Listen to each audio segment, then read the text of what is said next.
ქალაქ ქუთაისის მერმა შოთა მურღულია მერიაში მელტონ ბალანჩევაძის სამუსიკო სკოლის კურსდამთავრებული ლინდა ფერაძე და მისი პედაგოგი მიიღო. ლინდა ფერაძემ 2015 წელს პარიზის სახელმწიფო კონსერვატორიაში ჩააბარა გამოცდები და სწავლა საფრანგეთში ქუთაისის მერიის დახმარებით გააგრძელებს. პარიზის ნაციონალური კონსერვატორია მსოფლიოში დიდი ავტორიტეტით სარგებლობს, სადაც წელს მსოფლიოს მასშტაბით მხოლოდ 7 მოსწავლე შეარჩიეს. მათგან ერთ-ერთი კი ლინდა ფერაძეა.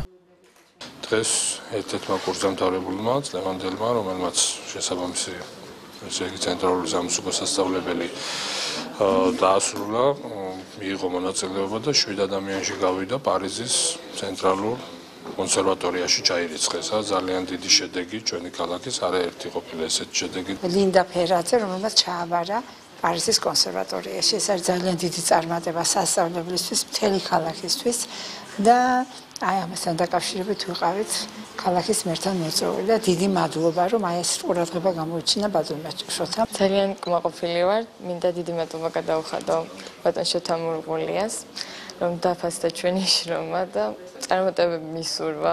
შევეცდები გავამართლო იმედები, ვასახელო ქუთაისი და საქართველო.